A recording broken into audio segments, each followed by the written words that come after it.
Always powered by coffee each and every time. That is the Mighty Psycho Promise. Welcome to another Saturday installment of the Psychos Platters YouTube live stream show. That's right. That's a lot to say, isn't it, in one breath? I hope everybody is doing real good.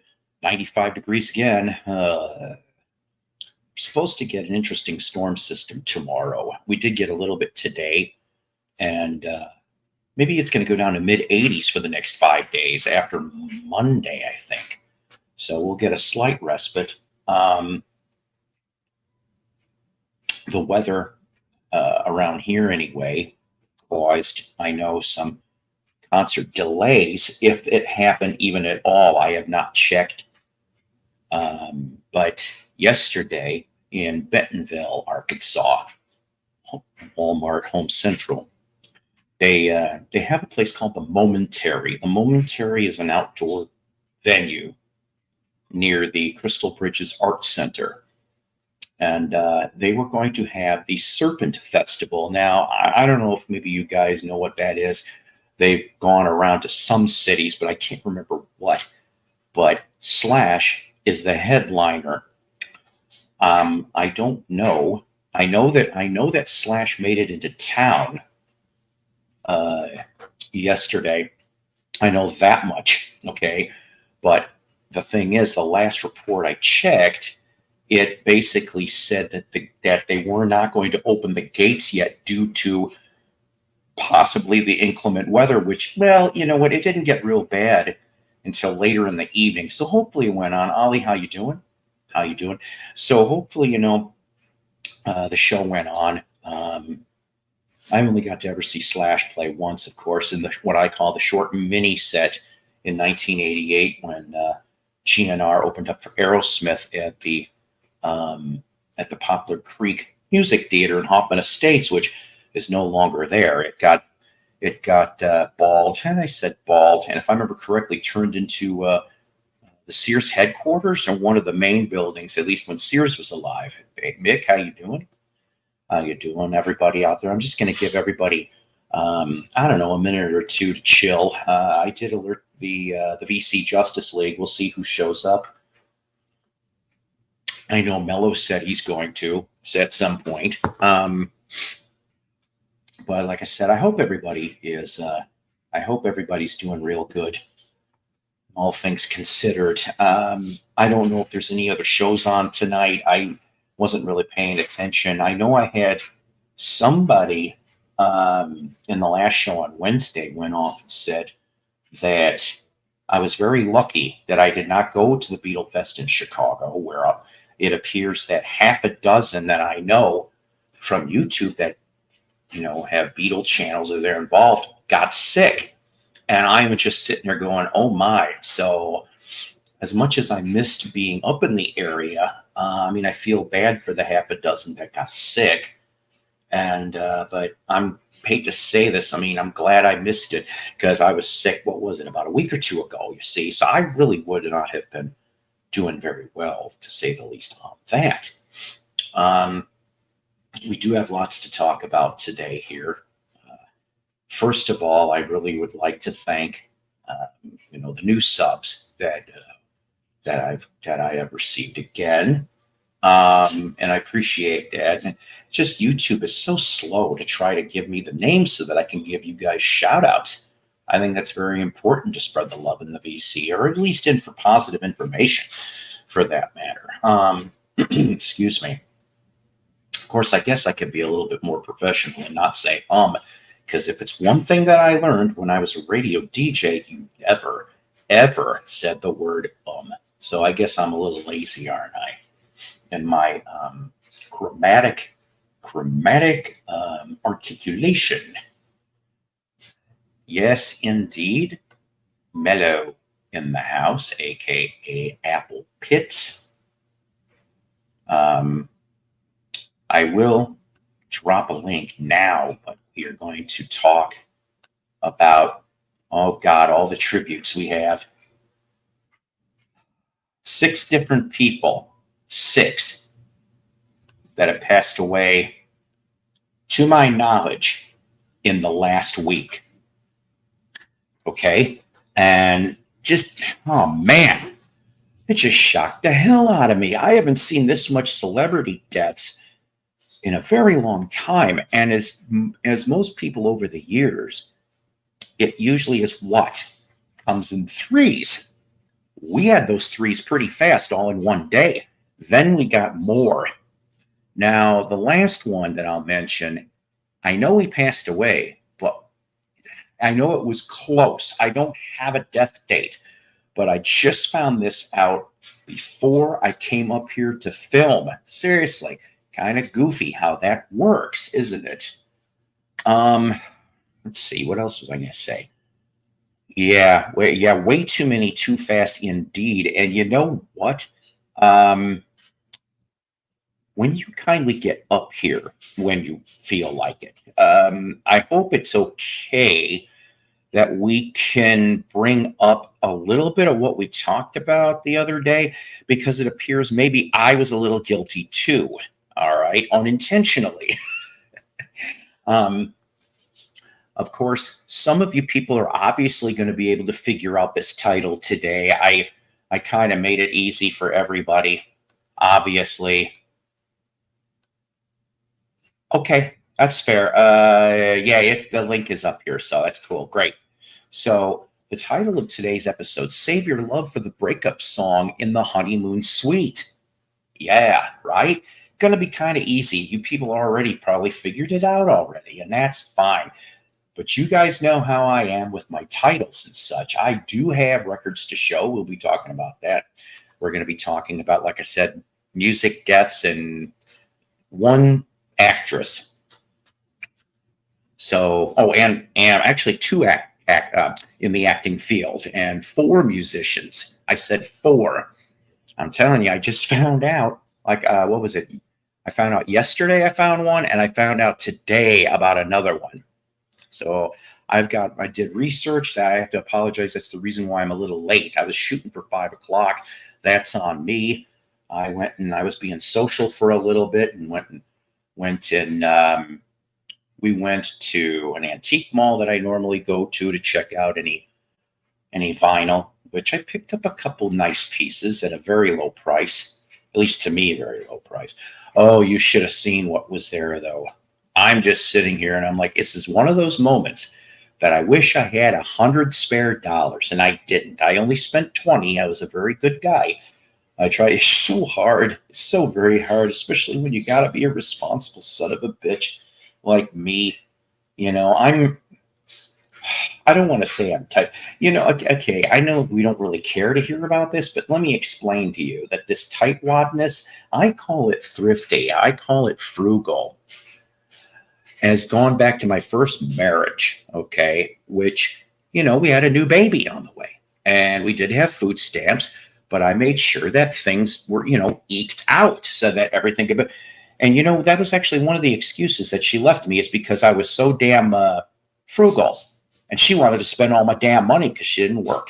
And I'm going, why don't you get a part-time job? I'll watch the baby, and you can go have your own money. Enough of that.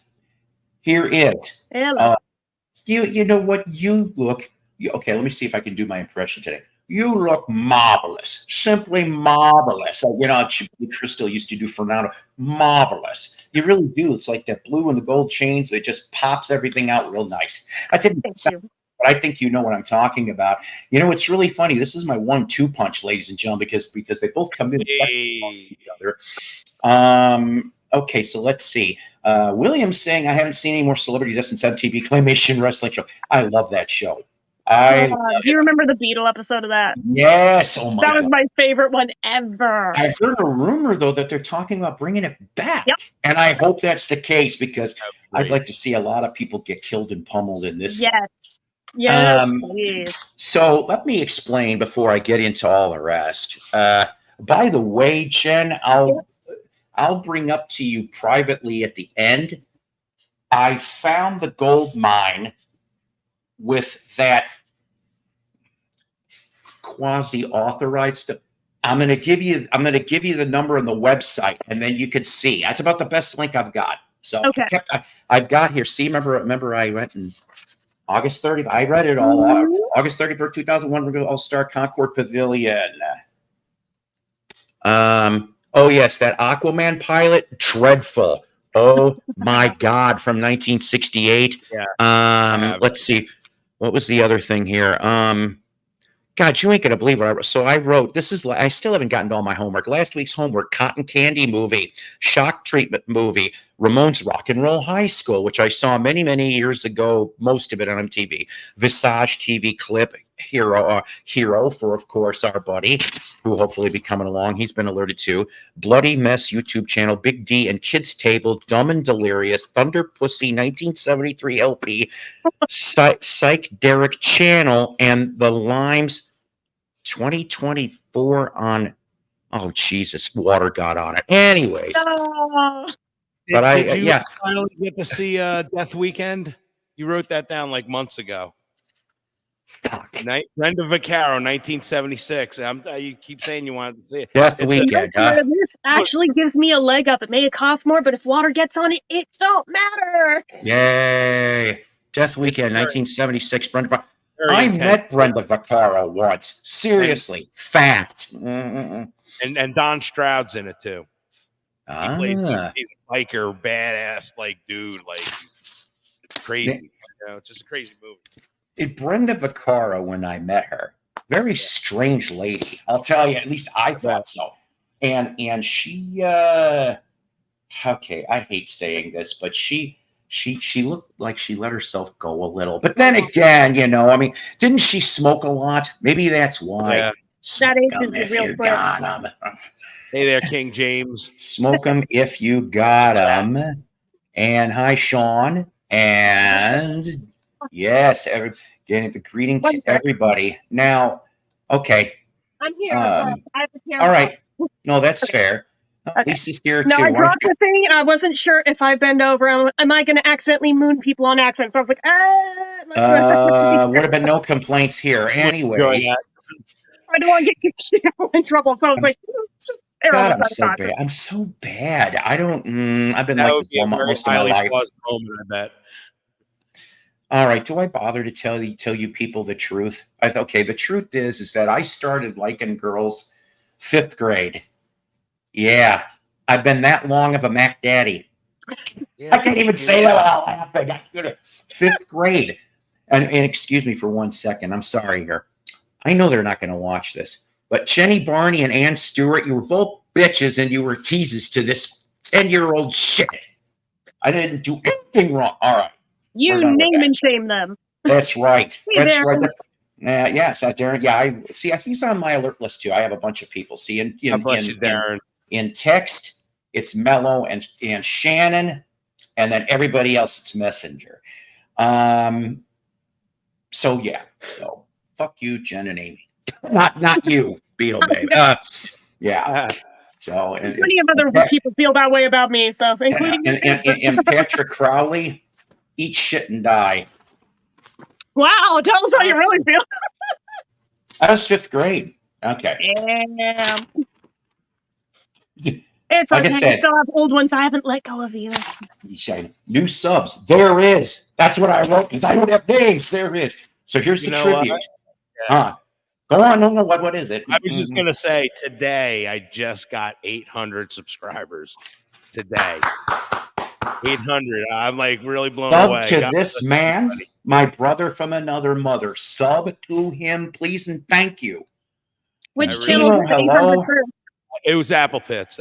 Clown Fist is like about 500, I think. Clown Pits? I don't know anything about Clown Pits. Clown Fist.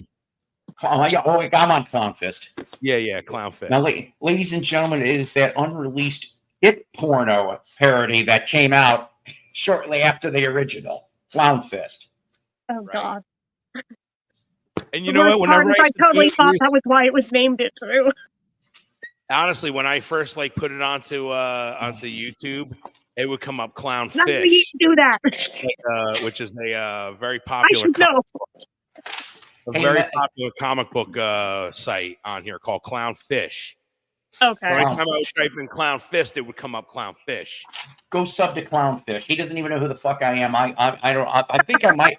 You know We'll be what, Mello? generous. I think I subbed to Clownfish because you were an Yeah, animated Clownfish piece, TV. were you not? Right. Oh no, Yeah. that was Johnny Scab that did that. Oh, well, sub to Johnny Scab too. Johnny That's Scab. all. Yeah. That's He's everybody's putting homework me in out the there. other movies, the other parts of the series. I can't wait. They're gonna put you in the movies. Congrats, Mello, but you deserve double that, if not more. Ain't that the truth? You're a phenomenal musician. Phenomenal. Thank you so much. It is true. It's true. It's true. It's true. As Kurt Angle would say. Kurt Angle. Yes. That stupid little cowboy. Oh my God. Anybody see last night's SmackDown? Oh. I can't think I did. Oh. I don't. I only catch like the current stuff right now. I just watched the paper. All right. I know.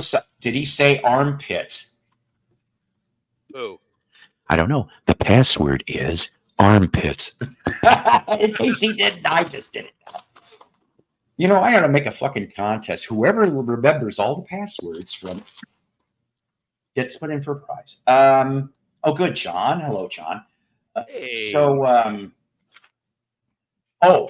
This is what I was getting at. So, after the broadcast, the next day, bunch of bitches you checking in these people on YouTube have nothing better of a life than trying to pick on me. Now, I know you're sitting here going, well, what the hell? I didn't get a copyright strike. In fact, it was kind of weird why they even bothered to alert me. But they caught you playing something for 10 seconds. I'll have to look up the title later because I'm not on YouTube and I don't want to interfere. I've been caught for 3 before. All that is, you know what really that is? That's not a copyright strike. That is It's basically it's an acknowledgement. Yes. It's an acknowledgement that this song was played on here.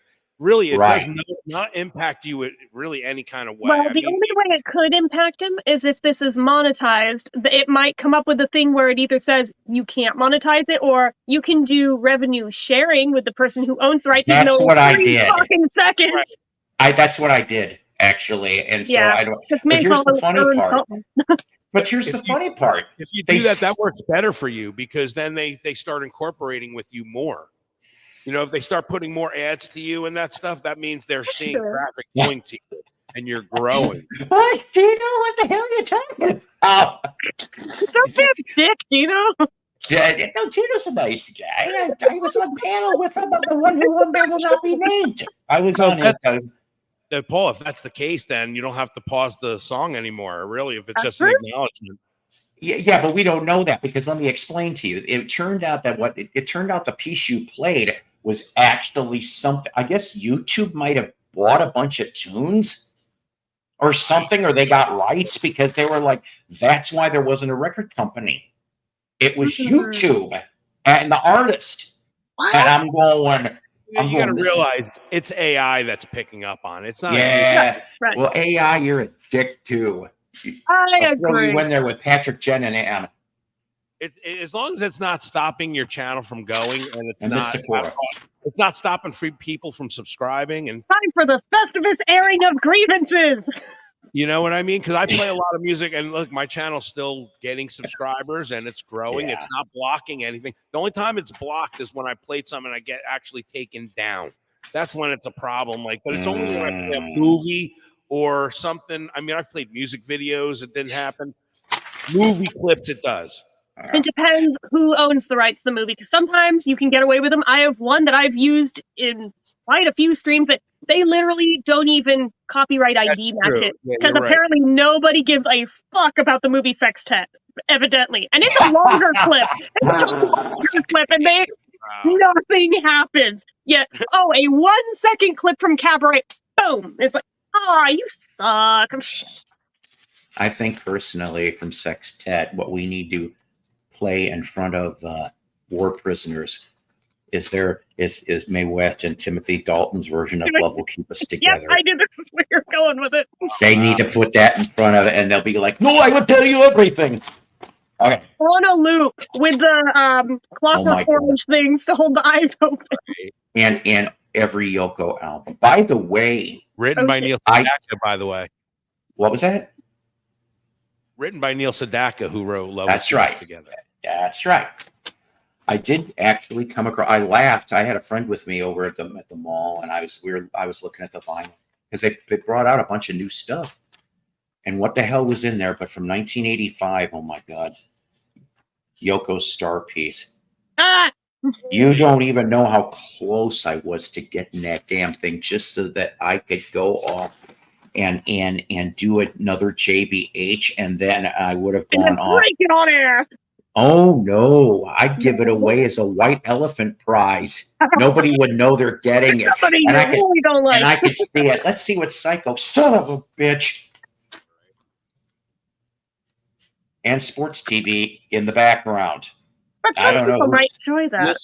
You'll see some YouTube shows will show like they sell mystery packs of things, and they'll show like this premium item, and you may get this, but including this, you'll get this, and this, but there's no chance you'll definitely get this. But just if you buy the pack, and everybody I see reviews that opens up the pack, it's all like subpar stuff. It's never all that would piss me off. I did that a couple times on eBay long before the days of YouTube, so. Honestly, I was cleaning my room and I didn't feel like throwing shit out, so I made it into a thing I carry money off.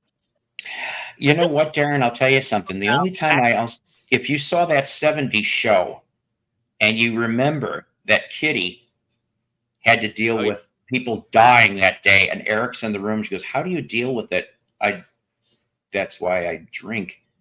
And then she's like, "I don't want to talk about this anymore." And Bad Blood comes on the radio, and then they start singing along. What a bad song. I know, right? That is a bad song. It really is. But boy, did it make money. It's a pretty good time. It's Elton John with Neil Sedaka, basically, when you think about it in the recording. So, ladies and gentlemen, our title of the day, Save Your Love for the Breakup Song in the Honeymoon Suite. It's pretty easy, I think, don't you think? So, in the breakup song? Yes. We are starting our tribute. We have 6 people. I know, I never have 6. Usually 1 or 2. Baby. Ooh. I saw him open for the Who the second time I saw them, and he did that. I lost on Jeopardy. I love that. Baby. And I love Don Pardo. You don't, Weird Al, this is what you get. You are such a loser. You don't even win a version of the home game. I'm going, oh my God. I said, that's fantastic. And I've been watching that for years, and it never registered. That's who it was. My mom had to point it out to me. What the hell? I was watching a history on SNL, and Don was only absent for 2 seasons because they let him go. And during like part of one of the seasons, it was Joe Piscopo doing Don Pardo, and I'm going, you could tell it wasn't entirely. Anyways, so let's start. Tribute, Greg Kinn. Yes. Jen and I were talking about, we talked about. And then less than I think it was maybe 12 hours later, boom, dead. It's like, no. Well, I'm guilty of one also, which we will get to. Now, I hate to admit this. I feel so ashamed because I don't have, or at least I don't know where my Greg Kinn vinyl is. I never had much to begin with. Yeah. For selling as much as he did, some of those albums are not that easy to find, or they're very easy to find and they're all beat up. So what's weirder is we just talked about him that day, but a stream or so before that, we had also brought him up talking about those books he wrote. Right, that's right. So, and I hadn't even thought of those in years, and then twice in about as many weeks, and then he drops dead. I think it was 5 books, if I remember correctly, but I could be wrong. 4? Okay. It is. Anyways, dead of Alzheimer's, age 75. Now, in 1974, at age 17, he started playing coffee houses in Baltimore. Moved to Cali. 76, he signed with Berserkly Records as an initial artist. Moved to EMI in 85. From 96 to 2012, morning DJ at KUFX. K-Fox. That's where I used to call it and play with him at. Books. I wrote this. Books and Such. The last album he made, 2017's Rekindled. And the last to my knowledge of him playing live was late 2019. Oh my God, hang on a minute. Joe Piscopo, Saturday Night Sports. Yes, that was funny. Piscopo deserved better. He really did. Of course, really, I'll never. Very talented. How many people can go off and say in 1981, if they were around? Because I used to watch SNL religiously since day one for like about a good 10, 15 years. And you have Charlene Tilton as the guest from Dallas and the whole Who Shot CR. So who you go, I don't fucking know who it was, and I'm going. Or it's like, I'd like to fucking know who shot me, and I'm going. Even me, my mom, and my dad were like, uh-oh. My favorite all-time scene from Saturday Night Live. Joe Piscopo's part of it. Honestly, it's one of the greatest scenes I think I've ever seen, where him and Eddie Murphy. Oh, God. That's all I got to say. Yep. Frank and Stevie. Oh. I am talking, you are blind as a bat, and I have sight. Wherever we go, me go.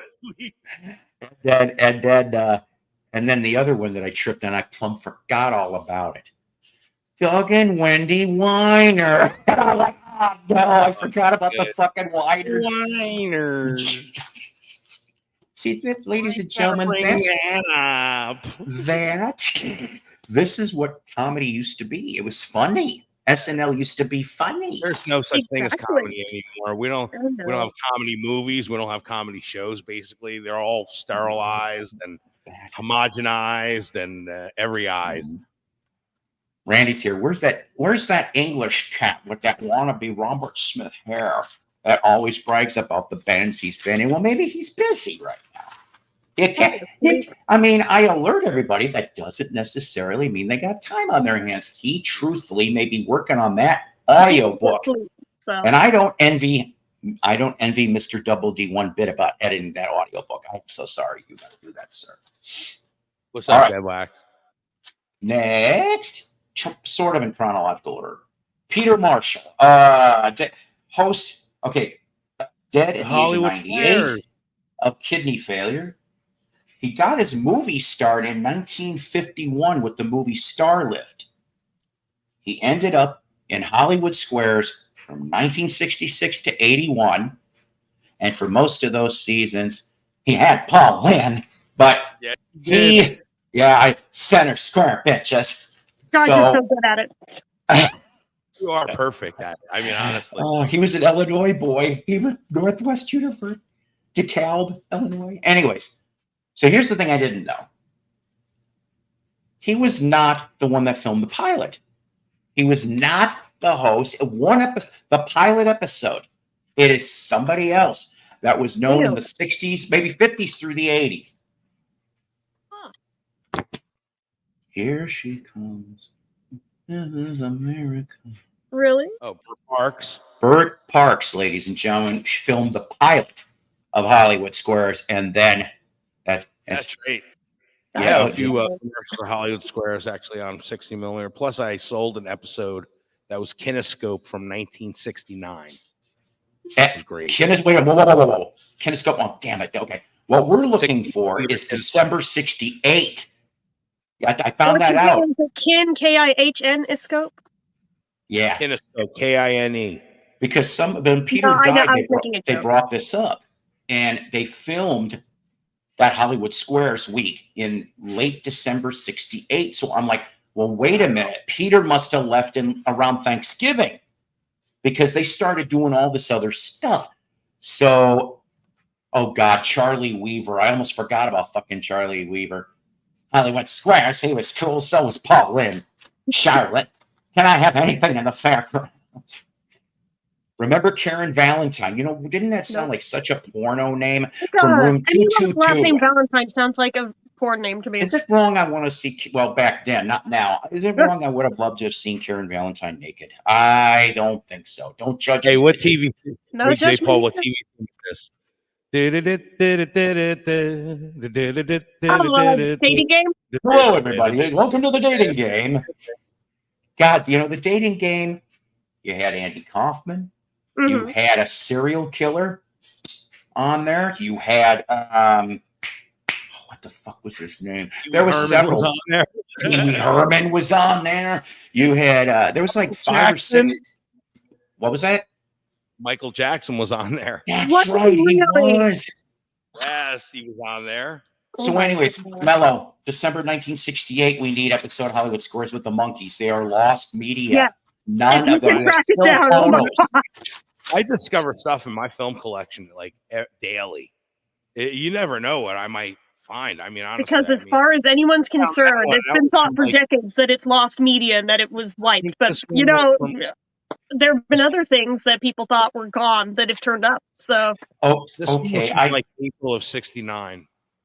Yeah, I think this was from about 68, 69, somewhere in there. When it was just the three of them, no Peter, but the other three. Oh, that's what I was saying. They filmed it in December '68, like towards the back end of the month, but before Christmas, I want to say. It was an official episode. It was one that actually made it on the air in the day. Yeah, they were on 5 episodes. It was the whole week. Oh, that's incredible. Yeah. No, that's a different show on ABC. Anywho, so that was okay show. Anyways, so lost media. I know I'm veering off topic here, but hey, George, how you doing? Good to see you. Good to see you. They hunt the dating gal. God, yeah, geez, I forgot about that. But so my buddy Doug, who lives here in town, he tripped across a treasure trove, if you will. I know there's a lot of people here that love Hollywood stuff or TV, and this guy was a child actor, and his name was Tim Hovey. Now, Tim Hovey did Bon Jovi. No, thank God. Tim Hovey, I would love to pull up and tell you what he did, but he basically was a child actor in the 50s. I think maybe even in the early 60s, and got out. Tim, unfortunately, now he's got a music connection. He went to college with Bob Weir. Really? This is how he gets in later with the Deadheads, the Circle, because of Bob. Okay. Also in the same damn class, Pat Harrington. That's right. So Schneider? You got all the Schneider. So you've got Bob Weir and Schneider. This is like early 60s. I want to say 60 or 61. Okay. So Hovey ends up still being in the Deadhead Circle on the fringe, but he ends up being, for I think only for a couple of years, he is a roadie and a sound man and an engineer for New Riders of the Purple Sage and one of Bob Weir's albums, and Kingfish, like the first LP, I think, only, and maybe a live one. And Hovey, unfortunately, and I'm right off the bat, I cannot remember if it was suicide or it was a drug overdose. Needless to say, he died in I think it was the late 70s, early 80s. My buddy, somebody around here must have been related to him. He ended up getting a box full of photos, contracts, copies of contracts, and a college yearbook with Hovey. And I am going, and then to top that off, I went against everything in the IMDb. Interesting. I found something that the IMDb did not know about. But it was not. I've found a few things like that over the years too, and it always pleases me when I find something like that where I'm like, I paid for this stuff. Yes, and it was I want to say it was a television production from 1960. They only have one known actor in this thing, but this contract stated he was to be in this production for this long, this pay, signed by Tim Hovey and his parent or guardian, or maybe he was of age. Point of the matter is his autograph is all over these things, or copies of his autograph, okay?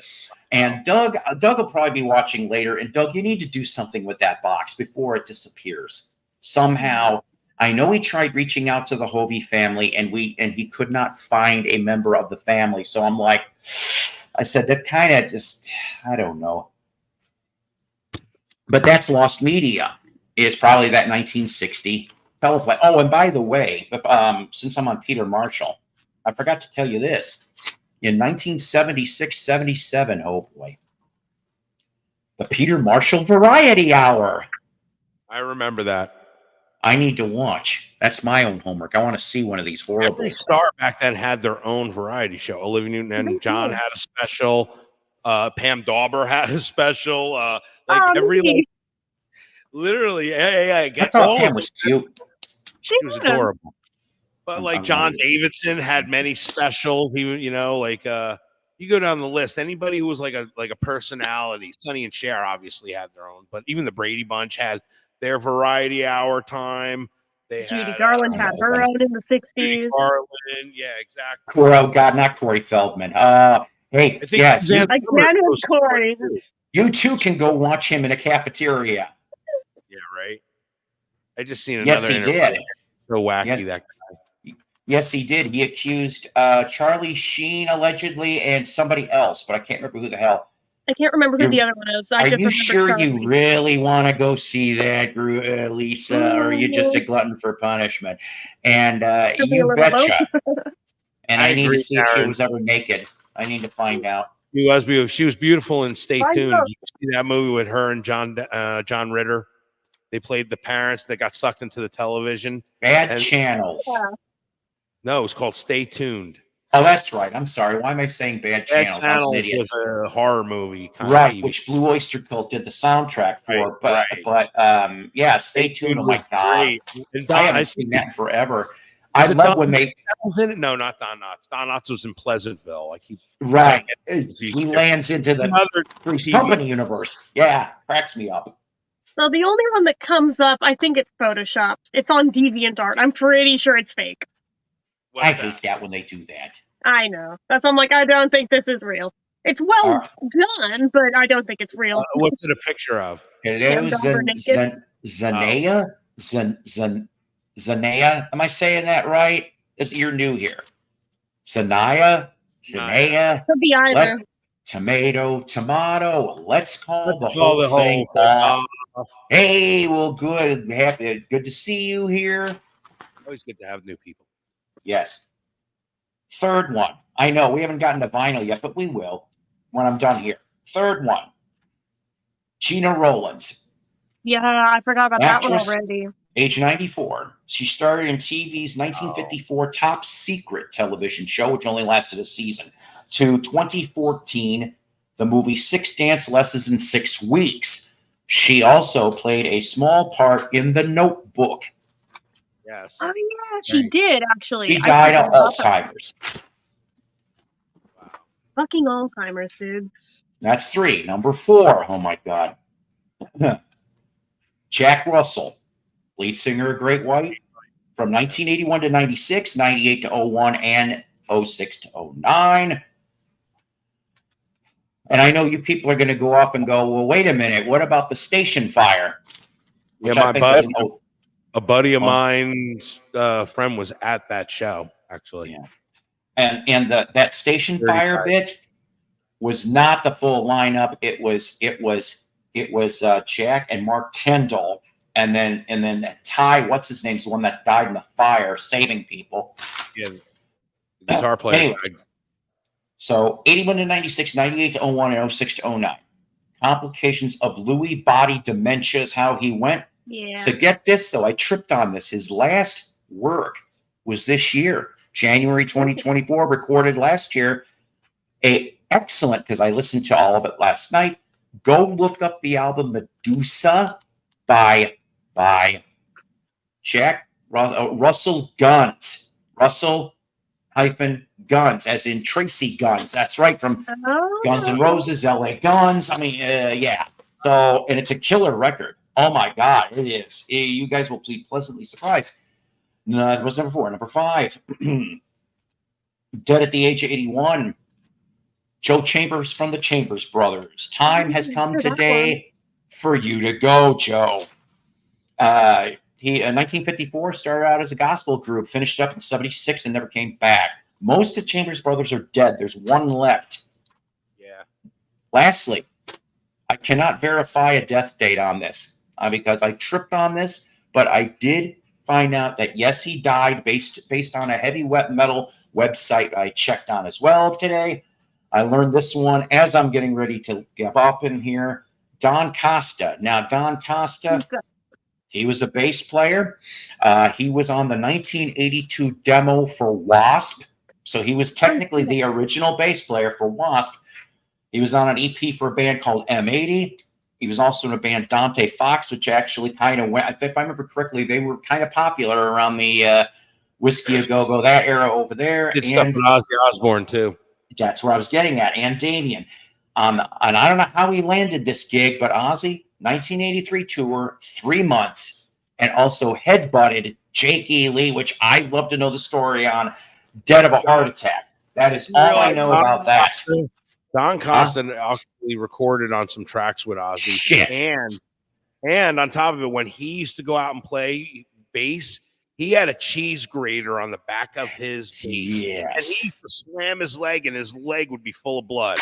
You see, I don't like get it. One of the craziest bass players, kind of like Gigi Allen level. I mean, it's like he was hardcore. Like that's why Ozzy couldn't even, keep him. Great White saw open for Whitesnake in 87, 88 for me, Alpine Valley, Wisconsin, in East Troy, Wisconsin. Can we get a song from Mellow D, please? Sure, I got a song. Bay City Rollers, Saturday Night. That's what he's requesting. Saturday night. Yeah, you know, it's just Saturday night. SATURDAY night.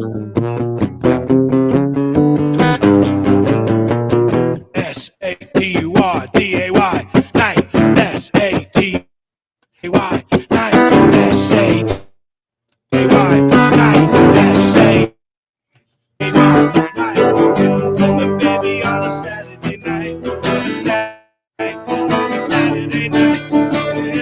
My baby on a weekend. Saturday night. Saturday night.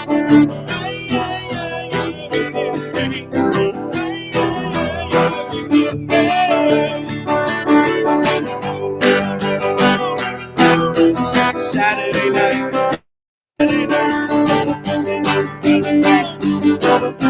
Saturday night. Saturday night. Saturday night. Saturday night.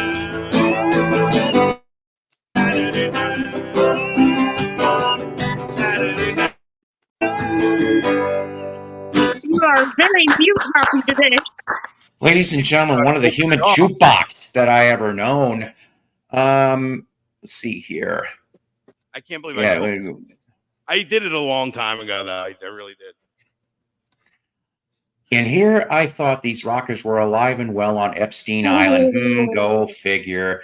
Yes, well, I don't know. Yes, we already did that already.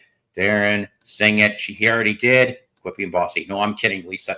Hell yeah. Deadweight 66. David, Double D here. I'm listening and lurking, but currently studio bound, enjoying Double B. Of course, I'm not going to say that. That's your word for double, but she is definitely ravishing. I will say that. Aww. And let's see. Melody looking cool with great song of all having fun. Bragging being worked on. I love my people. God, I love my people. So let's see. Since this is so I'm going to show a little bit of stuff here. So I felt bad because, like I said, I couldn't find any damn Greg Kinn to be able to show you people, but I did get something from the Steve Leo's collection, and I know you're like, who the fuck's Steve Leo's? Well, it was some dude that was around here, and I was told that possibly he was involved in record promotion. Okay, my guess is, unfortunately, he passed away. I ended up getting these albums. I bought them in not bulk, but a nice big lot from vintage stock, and I didn't end up having to pay full price for any of them. This was back, like I said, at least I'd say between 5 and 10 years ago. Wow. So I happen to have, this is the EP. This is the EP that, if I remember correctly, that pretty much started it all. And look how young from 82. Look at the hair. Look at that.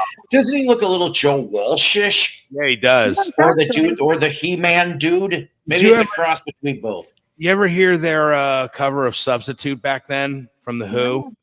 Oh, my God. No, but I'll have to listen. I did one. I'll have to look that up now. Oh, it's incredible. 1982, 83. Incredible. That's what got me attracted to the Great White. Who was watching that cover. It was a video on MTV. And I was like, wow, this band is cool. Oh, yeah, the classic one. Yes, and I do have another one. I don't know where my copy of Hooked is, but Bobby Brown in the videos. yeah.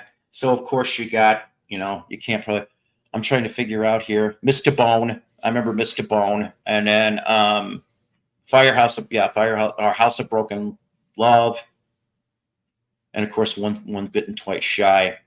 Produced and arranged by Alan Niven, who of course Alan Niven would go to GNR as well, or maybe he went GNR to Great White. I can't quite remember, but and then lastly, Close your eyes. yeah, oh God, hang on a minute. Great White's new album is called Endure Fireworks. Youch. Oh my. Video later. Let's not. Oh. You're right. He did do great Zepp covers. Now, I have heard some of the Zepp covers. I just didn't know about the Who. Here's Ben. Thumpity thump thump thump. Melody. Nobody Crowded House. Don't Dream It's Over. Into Temptation Better Be Home Soon. What up, play y'all? And yes, and Good Day. I don't know. Ask him. And then lastly, second. I finally was able to get a copy of this. I've only ever come across maybe 2 copies before this, and they would all look like trampled on by an elephant. And the Canadians up there in Canuck are going to be happy that I happen to have a copy of Honeymoon Suite on vinyl finally from Warner Brothers. Now. I love that song. That only made it to number 57 in the U.S. charts. That's a great song, great band. Let's see. And then we got, I like this. Then you got Like You. Castle. I know you can't see it very well, but it says Castle Dracula, and then Honeymoon City Motel, and then it says Sink, Swim. You can't figure out the rest of it. And then there's Niagara Falls. Yeah. See. So here's the thing about Canadian music. This isn't a knock. I'm just telling you guys this. That's right, David. You're right. Exactly. Yeah, there you go. 1990. This album was certified triple platinum. But unfortunately, triple platinum in Canada is 300,000 copies. Right. 300,000. So now you have Save Your Love for the Breakup song in the Honeymoon Suite. Yeah. They still play it on the radio. She a lot like you. Like you. The early Sex Pistols did a Rough and Ready cover. Substitute. I might have actually heard that somehow. Maybe I know I listened to a cover of some Monkees song. I forget which one, but I don't think I knew about the Substitute one. Oh, so how do you feel? Hey, Double D and everybody here on the panel and out in the audience. How do you feel about a Leyden-less Sex Pistols? With I guess the guy is Frank Bush, I think. I don't know who that is. Who's subbing for Leyden, and the rest are on the road. I don't think I've seen any of it without him that's current. I think they just are starting the tour, or they're getting ready to start the tour, or something like that. To me, it's like, honestly, I hate to say for all the Pink Floyd fans, it's like Pink Floyd without Roger Waters. There's an element missing that they are forever changed. Pink Floyd was great, but they still weren't at the level they were when they had Roger Waters with them. Did you grab them, Randy? Were they of good condition? Now, my buddy Doug, and he probably forgets about this, there was supposed to be an interesting trade. We were going to make a trade. I mean, he did very well with the Banana Splits LP, which I've shown before. But he had it wasn't a great looking copy, but it was decent enough and playable that I'd be like, let's trade for this. And it never went any farther than this. But the Who, My Generation in mono. Whoa. So hopefully we can complete that deal soon. Gino goes, what do you think about Robin Williams, and what is your favorite movie of his? Honestly, I like pretty much everything he ever made, so I can't even pick one favorite because it's pretty much everything. Yeah. But if you put a gun to my head, I'd probably say Birdcage. That is kind of tough. I mean, I'll tell you the one I didn't care for was World According to Garb. Not a big fan of that. And I know, let's see. I liked Popeye. I did. Yeah. A lot of people shit on that movie, but I'm like, the first time I saw it, I shit on it, but then I gave it a second chance like 10 years later. I was like, no, I think I need to knows it now, and especially knowing that Harry Nilsson wrote the music for it also helps. So they did Stepping Stone. Yeah, okay, I thought it was that one, but I wasn't 100% positive because it's been a lot of years since I heard it. Sex Pistols Without Lydon would be like The Cure with DD. Oh, stop. Rude. How did you fix the echo problem on YouTube? I didn't know you had an echo problem. Yeah, I did when I went on another show. It was echoing. It was echoing. Yeah. It was not I wasn't echoing, but the other people were. And then I realized I didn't have echo cancellation on the StreamYard checked off. So you learn something every day. What's up, Royce? Another one to sub to. Royce has got excellent shows. He does. William? He does. Yeah, appreciate that guy picked up Who by Numbers. That's my favorite Who album. So well done. So Randy, did they connect the dots on, or did they leave it alone?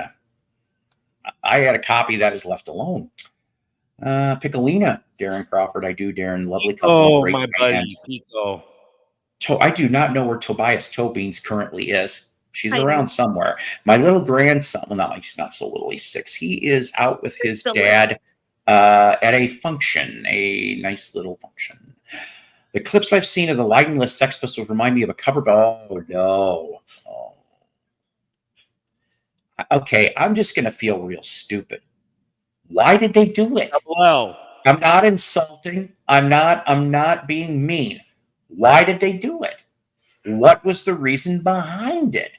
Frank Turner, thank you. What did I say? Bush, I'm an idiot. Frank Turner was the singer with Gallows. He's pretty good in the Pistols, but it was just 3 gigs to raise money for Bush. Well, then that's fine. Because here's one for you. Most people forget about this one, and I remember a lot of people were bitching about it. Not this, but I'm going to tell you in a second. You're one of the few that do, unless you're Canadian, great. So for a smidgen, I do not remember his name, but the dude that sings for Simply Red was in the Ha Reunited Faces before Rod Stewart came back.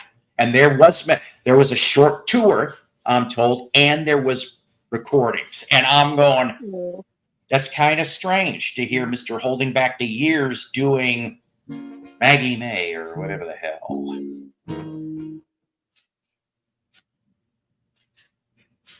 Groovy Lisa. COVID nearly shut Bush Hall down. It struggled so bad. Anyways, if Royce or Lisa or anybody else is bored, come on up here. I've got up to 9 spots I could fill today and any day. I still await the day that Lisa will eventually come up on a stream that I'm on. It has never happened. Come on, Lisa. Let's break the record here today. You got me, Darren. I'm from Montreal. The Spoons. I never heard of the Spoons. Come on, the fellow autistics got to support each other. Come on. Was the first album called Let Me Spoon Ya? I had a song stuck in my head. And you know what's funny? When I get songs stuck in my head, the only way I could kind of resuscitate it out of my head is by learning it. So I had this one, so I learned it today. Stand up in a clear blue morning until you see what can be alone in a cold day dawning. Still see, can you be?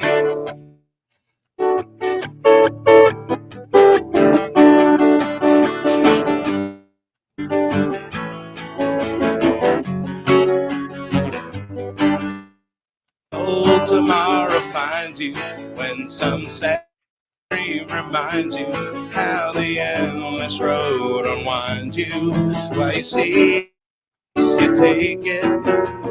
Long romance could break it. It's because of you.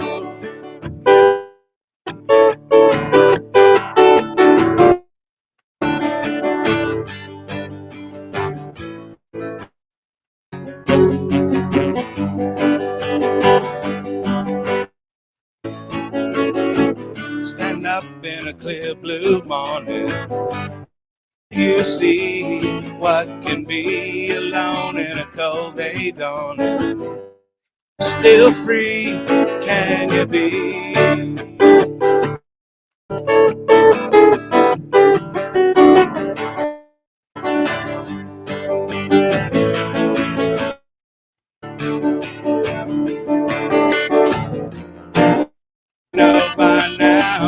gives you anything. And don't you wonder how you're gonna keep on moving one more day your way.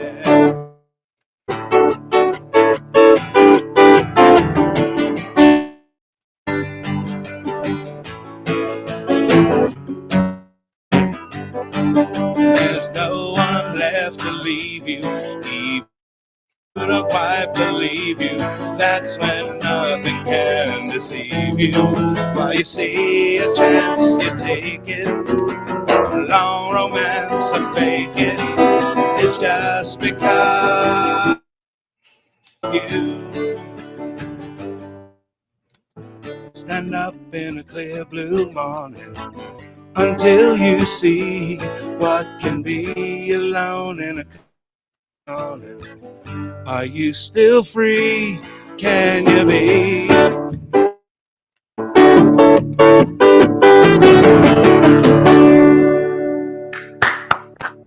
Thank you. I love how I figured out your precise timing for every time you're going to hit, to where I started tapping my finger on the counter, and I was like, I have it exactly timed. That's funny. Steve Winwood and Joe Walsh wrote that song. I love that song. Yeah. I heard it. You know what? I've been listening to that record set. It's the Rock of Your Life set. I'm up to, it's 90 sides. I'm up to side 80. So I'm almost through the whole thing. Wow. And literally, I've counted, it's over 300 songs in the collection, over 250 interviews, 200 commercials, and a lot of like DJ thing. But honestly, when I'm hearing it on the records, it's like sticking with me. Like now I'm like, it's sticking in my head, and like it's making me want to play it. And it's just crazy. All these songs like just being bombarded on you. Thank you, King James. That's King James. Talk for a minute, please. I'm going to go get some coffee. Okay. I had another one that's been like going like that too. It's like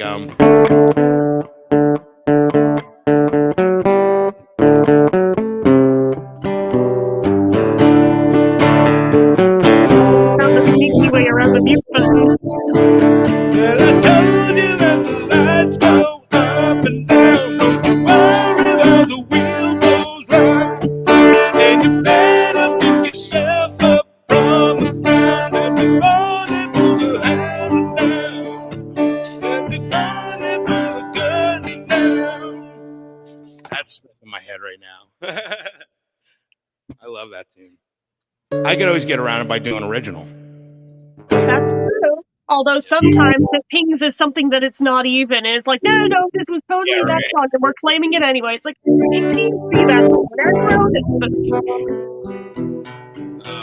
Here, I'll do an original. Here's one of my, I'll do a heavy original. It's called Truth.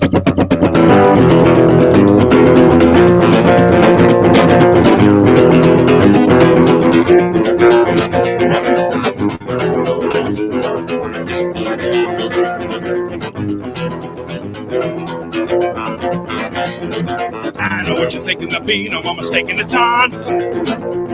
Look around, what you're wearing is whipping and it's there and it's gone. World's going crazy while sheep are fat and lazy. The earth, the sky, the food, the land. Let me and take care of it. I ain't even there to stand. The demand in life is good. Let this be understood. Look here, I'll show you the proof. And by God, I'll pray for the truth. When the truth comes in, I know it's on the plan. Truth. Truth. The time for conversation, no heed, no hesitating, let's go. Bring to your attention the evil, true intention we know. Take a man upon the sand, put a chip in his hand, attract, to find, to steal, to bind, the masses of a mystical, killing the class that die. Let them know that life is good. Let us be understood.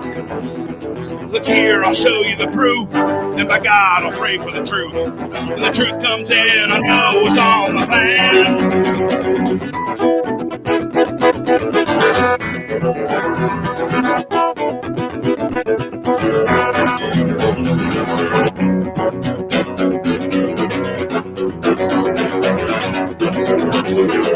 Smiles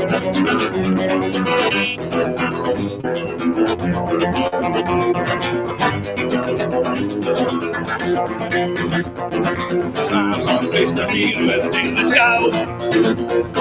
He was too rich, but he heard everything now. It's an original. You don't need to. Oh, my bad. Sorry, guys. Sorry. I didn't even see you were back. My eyes were closed. I fucked it up. Sorry.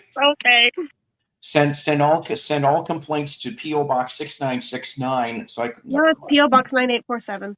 Yeah, that's right. Yeah, that'll get you right to Boyce and Hart and Beetle too. No, you need 8675309 for that. I just picked up Led Zeppelin live in Dallas, March 4th, 1975. Just getting to listen to it. Oh boy, that would be that Physical Graffiti tour. That mentioned some tasty stuff on there. I'm still needing to get. For some weird reason, I want like one of the last 2 gigs in July '80 from Germany. Just because I want to hear, basically Bonzo's last stand. When that was the end of Zeppelin. I mean, I've heard little clips over the years of that whole 80 tour, and I'm like, they sounded pretty damn good. I think they would have been a force to be reckoned with in the early 80s. I'll tell you right now. Oh, my God. Can you imagine? It's like thinking of Keith Moon on, like, say something like, You Better You Bet. You know what I mean? Can you just imagine what that song would have been a very different song. Yeah, no doubt. I love that song. So let me also show here. This is I got more, but I'm only going to show 2 of the new ones I picked up today from them. It's very rare that I ever find a bootleg on this band, and I love this lineup. Is what I love very much. Pretenders, Talk of the Town. Oh, I love that It's song. a UK boot. Okay, wow. So here's the front. See, they look all so nice, and the back. And I'll tell you, damn it, James Honeyman, Scott, and Pete Farndon. Damn it with your drugs. So, side 1, The Wait, Stop Your Sobbing, Kid, Cuban Slide, Brass and Pocket. And on side 2, the first track, Mystery Achievement, all live 1980. Fantastic. And then The Wait, Talk of the Town, Cuban Slide, Swinging London Instrumental, and Nervous But Shy Instrumental track. The rest of the tracks, UK 45s from Not Beat Records. Promo, this is funny, promo album Not For Sale. Yeah, no shit. Try to cover your tracks. But yeah, this was the best lineup. I don't give a shit what anybody says. On my playlist is Talk of the Town and Tattooed Love Boys. Oh. Especially when she goes off and sings that lyric, let me show you what that hole is for. I'm like, uh-huh. Tell us more. And well, supposedly it's a true story, actually. It has something to do with it has something to do with, oh God, what was it? Because she's from Cleveland, okay? She's from Cleveland or a suburb. And the rest of them, of course, are in the UK. But this is something that happened when she was in that business briefly. Yeah. And I'm just going, because I remember, I'm listening to that, 13, 14 years old, something about changing tires upstairs, bro. And I'm going, wait a minute. It took me years to figure that out. I'm so stupid. It just takes me forever. It just didn't click in your head is all. Let's see. Just home from the live concert in my town. 3 days with live show. Last artist was, am I going to say this right? Sigrid? No, I've actually heard the name. Haven't heard the music, but I actually have come across that name somewhere. Agreed, Darren. Bonzo killed it on that album. I just picked up a German pressing of it. Nice. Hello, hi, Dwayne. Couldn't agree more. Hi, Kimba. And we love Kimba. AV. What in God's really? Hold on a minute, guys. Let me explain something in a minute. Dono. Michael, very nice. What was that? You got a $20 dono. I know. We're going to talk about that in a minute. And I know some of you people are going to go, wait a minute, what the fuck's going on? And I'll explain in a minute, all right, please, because I want to be transparent. Michael, very nice. My podcast room is just getting back together. Updated. Oh, that's right. You were working on them, weren't you? I remember we were talking about that briefly. Wyoming Dave's there. Now listen, Randy, I love you. Okay, and you know what? Here's what I'm going to tell you. We started this. I was approved this week for doing this kind of material, and I thank you and everybody else. Now, I will be transparent with this money. So when people care to feel like they want to donate, what is it going to go towards? Well, this show, that's what it's going to go towards, whether it be better equipment, more records for things that we can talk about. Jukebox from Hell is coming back in September. It's my fault I said August, but guess what? I found some more stuff today, reasonably cheap. One hint is one of the albums is from 1985, and it's one rarely anybody talks about, but that's a hint right there. So we're going to try to do the best we can with whoever wants to donate. It is completely up to you guys, but that's what the money will be spent for, because there's no such thing as a $20 whore, $20 bag of Coke, and the only thing I could get for $20 booze that I probably would be a Crown bottle. It's probably this small now due to the economy. I don't know. That's 2 snorts in a coffee cup. Don't know. But I love you, Randy, and I love everybody else. And thank you very much. And like I said, we started it this week just because there was no reason, no added reason anyway at this time. I'm waiting for the day Michael comes up here and comes on camera and like hangs out. I wish he would. You know what, Mike? Good, Michael. Michael, I was actually thinking about you as I was driving back to come here, and I'm like, I love Michael Nolan in a friendly manner sort of way, but I wish he'd come up here. Hey, you got another one. What the? God bless you, Michael. Michael, what the heck? I love you too, Michael. I love you like a man can. I say Mick Hucknall. Thank you. That's right. Because somebody else brought up Mick Hucknall. I can't remember who it was. I'm so behind. I saw those Mick Hucknall faces gigs and have some. Really, I almost would like to see these. Glenn Matlock on bass for that gig. Oh, that's right. Because Ronnie Lane was dead.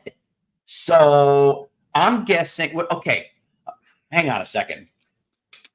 All right. I'm trying to get my. So let me think about this though. So you got Mick Hucknall on vocals. Excuse me. Ronnie, I'm guessing, was back. Hopefully, Ron. Kenny on drums. I'm guessing. Was Ian McLagan alive? I hope I'm pronouncing that right. So was that the Faces? Because everybody else would have been dead. Yeah. So yeah. So I hope I got that right. I could be fucking that up too. Yes. I love you people. Now let's see here. So great. Mr. Jimmy with George Flutis on drums did a nice tribute to Led Zeppelin. And, you know, Dwayne, I'm going to tell you, Mr. Jimmy, as soon as I hear that name, I think of that lyric and Can't Always Get What You Want. Because isn't he called Mr. Jimmy? Very cool. They did a gig in Toronto and shared the bit. Oh, that's nice. Fave De Niro film. This is a fake Henry. Ignore it. It doesn't matter, though. Now he's got, there's no space between. What, that's all right, though. The De Niro film is fine. Yeah, but he did say he created a few other accounts, didn't he? Yeah, but he's very particular in how he does it, and I can tell this is fake already. As long as everybody behaves, I don't care. I'm just pointing out that don't be tricked. Also, the framing's a little different on the avatar. I mean, I heard things. I know that didn't answer the fucking question, did it? I'll tell you this for the comedic chops. What's that about Marlon Brando? What did you say? You're doing Brando, not De Niro. Stella. Okay. I am Dr. Moreau, and here's my island of freaks. I know that was a shitty impression. Comedic chops, Meet the Parents. Yes. Cats have no thumbs. Is that really a movie? Come on, you cheap bastards. I will say, though, Robert De Niro did a really exceptional job in Cape Fear for his Yes. Oh, God, that was such a good in that movie. He took it in a different dimension than Robert Mitchum ever could. Exactly. I saw him first, and then I went back and watched the original. I was like, yeah, this doesn't hold a candle to De Niro's. I can't say, though, I like it more than Goodfellas, though. Oh, good film. My God. You know what? Okay, here's the thing. I don't understand my love for things. I love mafia movies. But the thing is how much of it I've watched channels where they explain, they break it down. Oh. King James coming in with a win. King James. Well, look at you. Okay. Well, you know what? The password is family here. And you know what? I'm not lying. I will never bullshit to you people. You're my second family. Really This is. whole, everyone here. I'm not bullshitting here, people. You guys might think that. I'm not a kiss ass, okay? I'm not like certain other Given people. my own family doesn't think much of me, I appreciate having a second one that does. So. Michael M. Get on Royce's in the House show. I don't know. Mick Hucknall has one of the. I know, right? It's like you could have a bad fucking day. I'm ashamed. I don't have any. I may have a CD of Simply Red. That might be all I have. But yeah, I mean, even when Walmart radio and all they ever play, holding back the year, but I'm like, this is beautiful. Honest to God. Okay, here's my answer. Ronnie, Ian, Kenny with Glenn and Mick. Okay. Yes. Okay. Oh, good. That's good. Then that's still a good lineup to have caught them. I believe Kenny. Yeah, Kenny Jones. Yeah, drumming for the Faces. I can't remember what year was that, guys. Anybody go off? I lost some 99 cents when I get my pocket money. That's okay. You don't have to. Like Casino I said, is pretty good. Casino's all right. I love Goodfellas, Steve. It's been a long time since I've seen it. See, everybody loves Goodfellas. Taxi Driver. Shit. You know how long it's been since I watched that? I mean, I forgot. Didn't even mention A Bronx Tale. Yeah, hey, Steve. That's about that Bronx Tale. I do love that one too. And he was in New York with Liza Minnelli. I know. I thought it, but I was like, oh, am I really going to go there? No one wants to hear about it. Hey, Steve, my goodness, a blast from the past. Hi, Randy, James. I love you people. This is the true vinyl community, guys. Kimba. I think we're more in vinyl though, because we talk. We are. You're right. We're like the culture community. I mean, honestly, that's true too. We can talk about anything. There is a Japanese guitarist who does a great job of playing Jimmy Page's work. He's on Mr. Jimmy. I believe Mr. Jimmy is a lyric. Yeah, that's right. But so Japanese guitarist that can. Oh God, could you imagine? That'd be like. I mean, okay, fine. We love our Zepp tribute bands, but could you imagine if like one of the best, like any band, we'll say any band could put out something new? And I'm not talking AI fuckery. I'm talking about new, what would sound like Zeppelin. There's been people, of course, like, okay, guess what was on the radio today? I'll tell you. And me and my, what was that? Bands like Blackberry Smoke or some of these newer bands that like, you know, right. They're so over the top Zeppelin referencey in their music that they're accused of stealing the music sometimes. Kind of like Kingdom Come was so overly the top of trying to sound like Zeppelin. The only one who has the right to do that, I would say, even if anything, would be Jason Bonham, because he's a legacy guy. Yeah. He has a right to carry that sound. For another band to rip that sound and make it theirs, kind of, you know. Kingdom Come's Get It On. That's what got played on the radio while me and my friend were going to get records. And I'm just like, I turned to my friend and I'm like, opening band, Monsters of Rock 88. That was their last song. It was a very short set. I think it was 4 to 5 songs. And when they played Get It On, I'm like, holy shit, it was damn good, with the late James Kotick on drums. Right. Now the singer for Kingdom Come, do you remember what band Lenny Wolf was in before that? I forgot. Leatherwolf. I'd have to look that up. No, he wasn't in Leatherwolf. I don't think so. Stone Fury. Gonna break down the walls, you, me. I love that song. Feels like only with remember, Royce Rocks. He demand indeed. Is that life is lonely, something like that, without you? That's, I think, Stone Fury. Life is I think so. Lonely. Oh, I'm going to show you guys a hair metal record that maybe very few people know about in a minute. Better Wear Your Second Family as opposed to your first. I got a good first family. I just They were feel talking bad to when me, so I said, I'm glad to have you guys as my second family because my actual family doesn't like me very much. Oh, But that's early not- 70s was when I'm a Rod big Stewart was disappointment, baseball fan. so. You are right. During the Let's early get 80s, started. Class two. Well Yeah, appreciated, but not entirely necessary. But God, I love you people anyway. And like I told you, you guys can go play the playback. I meant what I said. Rod Stewart was in the Jeff Beck group, which was another kick-ass when him and Ronnie were in that lineup. Oh my God. Hey Dre, great to see you. Mr. Jimmy is, I'm gonna have to. I got him down here. I'm gonna look at some of that work, along with the unfortunate Peter Marshall Variety Hour. Oh my God, I got too much to watch. Hi, Dave, Kim. Yuck. Are you on the road, Kimba, or are you actually home? Greta Van Fleet. Okay, yeah, has done a fine job starting with a Zeppelin sound, but evolving. And that's fine. That's exactly right, because you don't want to get stuck. I mean, let's face it. Excuse me a minute. I'm gonna get more water. I'll be right back. Okay. It's hard to be able to remember things. The promotional machine likes to like they did with. Here's Bruce Springsteen.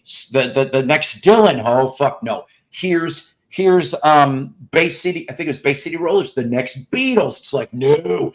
So as long as nobody goes Greta Van Fleet, the next Led Zeppelin, and it's like no. That's when you do evolve, like you said, Michael, and you can bust the mold before the mold is completely placed. Remember, Wolf Mother seemed to be the one that's going to come. And then you had the Royal Blood was going to be the ones that were going to come back and change. I never heard any Royal Blood, but Wolf Mother, yes, I do remember hearing that. Even Wolfie Van Halen, like when he came out with that first song where he played the video all parts himself. I mean, it looked like for you, Randy. Here's my mustache for you, Randy. Oh my God. He was going to bring back rock, and nothing ignites it, Ladies and gentlemen, excuse me 1 second. I have to go off and I have to put a addendum to this video. This is going to sound wrong. I do not care. No male mustache rides will be allowed unless there is a. I was Randy said I had some mustard on my mustache. That's what. Unless it's a. Probably. God, I'm a pig. Anyways, you know how many '80s bands like that got forgotten about? Honestly. So Kimba, I make fun of that song. Okay, that's what the Cochran from Red Rider. What the hell's his first name? Tom. Tom Cochran. Tom Cochran. So this is how I sing it. It's like I go, life's not a highway. All it is a stupid song. There you go. Okay, here's the other one I was singing in the car on the way home here. Sell me fries, sell me hot salty fries. Yeah. Sell me fries, sell me fries. Instead of little lies. Got a black magic marker. Got a black magic. Not Terry Draper again. I wish you were the real Terry Draper. I keep hearing you're letting my clock 2 hopes down. Calling the real Terry Draper on into plan. No, I'm told it's a fake, which is sad because I want Terry to send me his new album. Anyway. Calling occupants of it. You know what? And I like that one better than the Carpenters, but the beginning to that Carpenters version is just so odd. Really weird, but Jason Bonham was the chosen drummer for Phil Collins' solo tour before Phil's son Nick. Did not know that, actually. I didn't know that either. Rival Sons are great. I'm going to have to really check them out. Yeah, I've heard that. I'll put this in the homework list, too. Hey, Paula, don't interrupt. Yes, sir. When I found about 20 rock albums at a Remy saw Friday morning. Wait a minute. Okay. You know what? Give me a second. Let me catch up the comments, and then you can show them. I'm trying to get around Randy's mom's van. Yeah. Maybe Stifler's in the van with Randy's mom. Just kidding, Randy. Just kidding. Dave, you have mustard on your stash. I'm so old now. I'm so far behind in the fucking comments because they already dealt with it. Ladies and gentlemen, Mr. Terry Draper for Clock 2, Canada's best rock band. I wish, Mr. Draper, I really wish it was you. Maybe I should send it to Terry Draper so that he knows that something's going on. Oh, no. I like Wolf Mother too. Check out the work of the band Fool's Garden. Their song Lemon Tree Remember. All right, hang on a minute. Shit, I'm almost running out of room here. Fool's Garden. Not to be confused with Fool's Game, which is Michael Bulletin, aka former lead singer of Ball and Jack. What's that song, Chris Isaac? Isn't that Fool's Game? Yeah, exactly. With you. I'll tell you that. Every time that song used to come up, I can't even fucking do it. See you later, Terry. You're too kind, Michael Nolan. Dave just finished eating a corn dog. I had some orange juice. Probably beats my our old Burger King fries. Here's my time to make the fries. That's a good voice. There's a little Colonel Sanders issue with that. Huh? Oh, wait a minute. Okay, we want to play that game. Here's what I think. Remember when they were doing the tryouts? John Goodman, Reba McEntire. Oh, wait a minute. John Goodman was the SNL bit, which was funny as hell. Yeah. Reba McEntire, Norm Macdonald, and he got. I'm like, what the hell? This is because they did it wrong. Hang on a second. Then I'm going to tell you what it should have sounded like. Clean the palate. Let me get this off of yours. Since then, Colonel Sanders should have sounded like Foghorn Leghorn. Oh my God. Now, if you come in this week for our special chicken hawk meal deal, you get 16 fried chicken hawk nuggets along with a mashed gravy and a fucking thing of Coke for only $9.99. Hurry your ass up to KFC. It's finger licking good. And you can also paddle the stupid dog when he goes. Ah! Remember that? He goes, I know, that was the shittiest Colonel Sanders. You know what? Somebody put a mock-up on a fake out. Oh, yeah, hang on. That's right. I promised. Hang on. I'm still playing it. Okay, Corn Dog, Cochran. I wouldn't mind seeing Tom Cochran. I love Red Ryder, even though Lunatic Fringe is the only thing. Just telling the truth, Terry. I am Mr. Psycho. No, I'm Mr. Psycho. If you're Terry Draper, go to my email, please, and we will discuss things. Okay? I'm serious, Mr. Draper, if that's really you. He is very serious. You should definitely email him, Mr. Draper. I'm setting up things for different people. Anyway, Steve, if you're into that, check out Tears for Fears. Everybody loves a happy ending. Happy ending! Robot Chicken, if you remember seeing this. No, I don't want a happy ending. Boom, boom, boom, boom, goes down the stairs, breaks his fucking leg, and the lady catches up to him and goes, happy ending. gives him a fortune cookie, and he opens it up. Good cookie. That's how it ends. Pretty dumb, right? Life is a highway. I bet you it was overplayed. Yeah. I don't know. I mean, I hate to say this. I love Lunatic Fringe. In New Jersey as well. There was a while Lunatic Fringe. I like the Carpenters too, but my favorite song from the Carpenters is probably Superstar. Mr. Leon Russell and baby,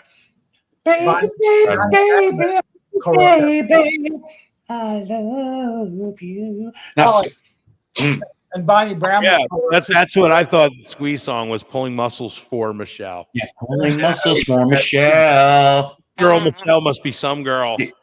Yeah. Now, you know what, Dwayne? The Edmund Symphony Orchestra, I've actually heard of them because, if I remember correctly, not only did Tom Cochran do stuff with them, but so did David Clayton Thomas from Blood, Sweat, and Tears, and I think Burton Cummings. I could be wrong on that. Just remember, ladies and gentlemen, stand tall. Don't you fall. Dan won't get fooled again. It is me, Mr. Psycho. I'm right here. Oh, boy. Nice. Beetle Babe, defend me. I did defend you. As soon as I saw that come through, I defended him. Is this him for real? I didn't think so. But we still like you here anyway, Mr. Terry Faux Draper. I don't know. Play along. All right. Yes, we love you, Mr. Draper, and all the Klaatu albums. We talked a couple shows ago about how I still need to find a Canadian copy of Magenta Lane from 1980.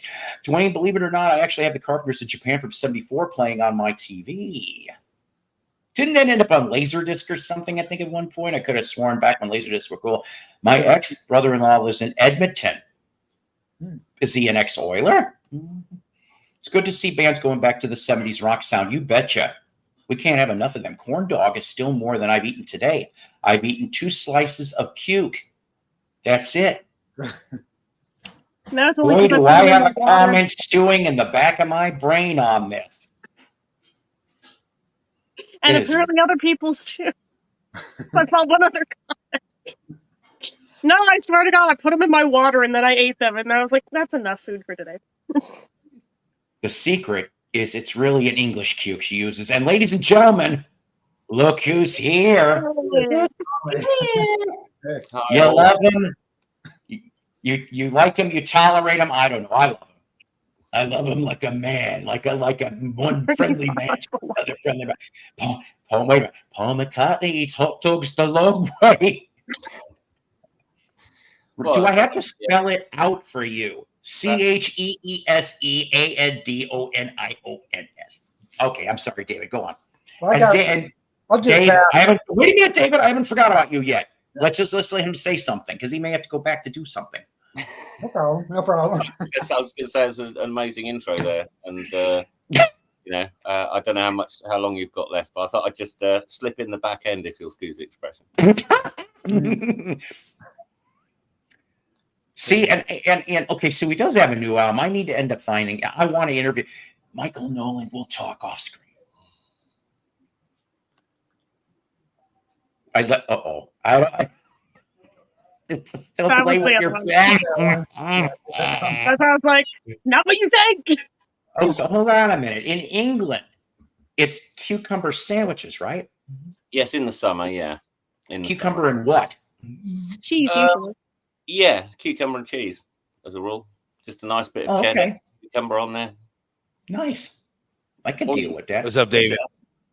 Slice it up. We don't have any Church's chicken down here. They shut them down all in Northwest Arkansas. Popeye. Blow me down, Olive. Oh, you did good this time. And Wimpy going, I'll pay it if you pay me. Fuck no, Wimpy. Your time is up. As everybody in line is waiting to give Wimpy a beating. Yeah. And here's the other question that is extremely important. In the life of the Popeye cartoon, did Jeep fuck the sea hag? See, we need to know these things. You can interview me 100%. You totally should. Get it all straightened out. Hey, look at it. I'm going to do it. Come up here and show your face. Delaney and Bonnie are great, and I need to find that and Friends with the George Harrison bit. That was a ragtag bunch of musicians. A lot of different people went in and out of that thing. Damn Irish Song by the Goo Goo Dolls. Yes, I know. This is funny. Thank you. That's right. Brooklyn Heron did it live at the end of the company. So okay, so I fucked that up then. Paul. Yes, sir. I've got a picture for you. Okay. Hang on. Ooh. What do you mean where's Invisible Ray when we need him? Right. Yeah, I've seen that. Ooh. Okay. Nice. Yeah. Boy, he still looks like he's 18, for God's sake. Yeah. Who's the guy on the left, though, sir? That was Ian McLaughlin. Oh, God. Wow. Isn't that who Keith Moon's ex ended up going on to marry? Ian McLaughlin? I don't know, actually. I don't know. I believe that's who she married after. They're terrible pictures because I was in the pit, but you can see Glenn in the middle there. That's incredible.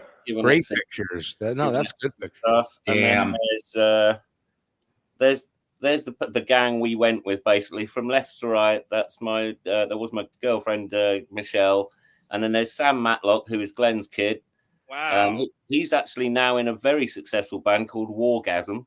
I've heard of them. I've heard of them. And there's Glenn Burke standing next to me, standing next to Glenn, and then there's Javier from Stereophonics, and then Jim from my band, but also the producer of the Stereophonics. So that was our little gang that went to go and sort of support Glenn playing with the Faces, because I think he's a bit nervous in a way, because it's his favourite band, in the same way that me playing for him was a bit nervous, because the Pistols are my favourite band, you know.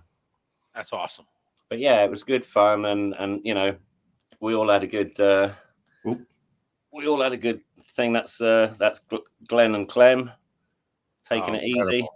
And did they have a meet and greet when they played? Cool. They didn't for the public. Obviously, we were backstage most of the time. Right. Yeah. There's me, Javier, and Jim. Oh, that's so cool. Very nice. Yeah, it's a good laugh. It was. I was really, really pleased. You know. How'd they sound to you? Well, you know, the funny thing is there's an extra story behind this one, which is basically in I don't know, what was it, 84 or something. I got called down to Elektra Records in London because they said they were thinking of signing me on the demo that I'd sent them. And there was an A&R man called Tony Newland, and he'd sort of flown over to come and see what I was like, and he liked it. So he said, yeah, come down to sorry, what's it say? Don't have air conditioning. Yeah, it is. Yeah, it is true. But we don't get as hot as America, and we don't get as cold as Antarctica, so we're all right. Toby did. But yeah, basically, it was a choice for Elektra between two bands, me and one from Manchester called Simply Red.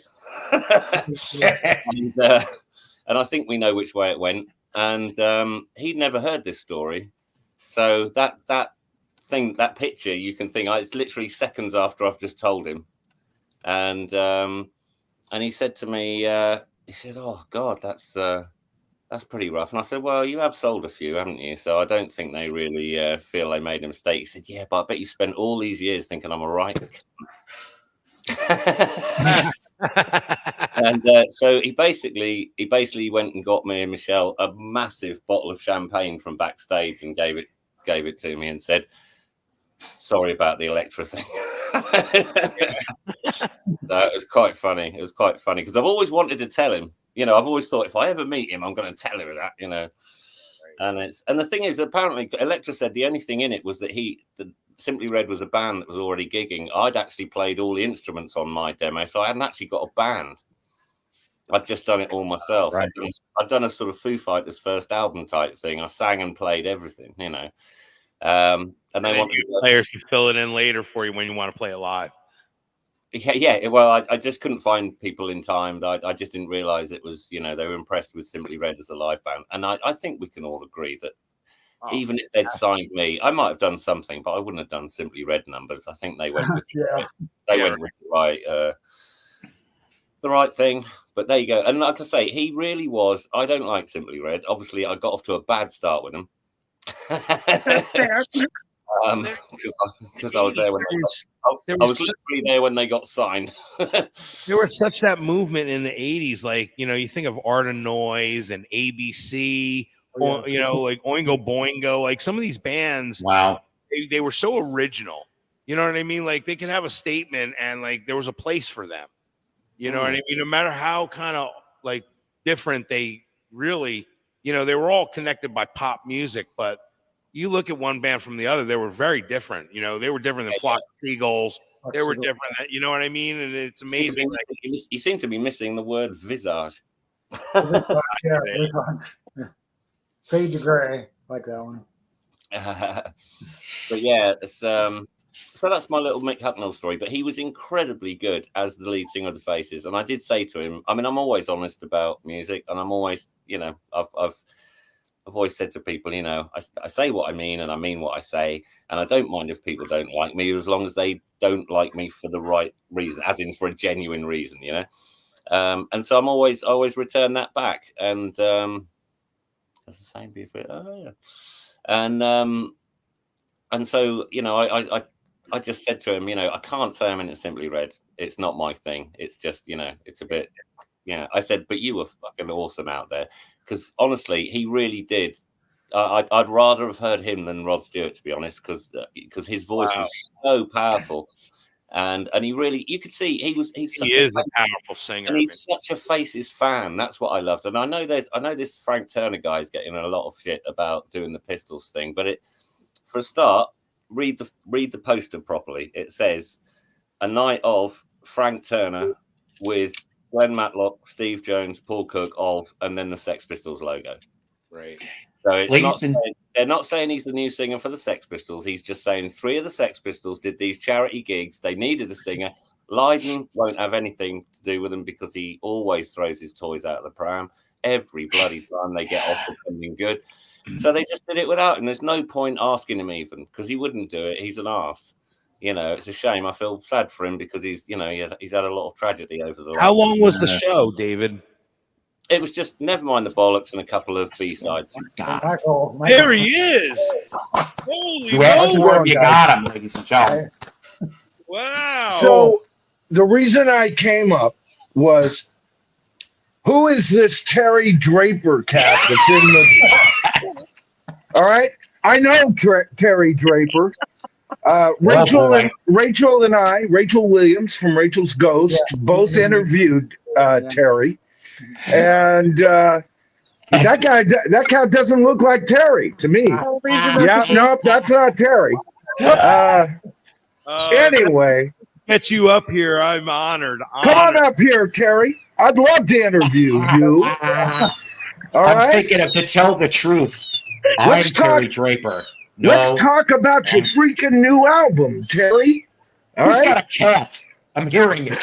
I've got a ton of cats here on the porch.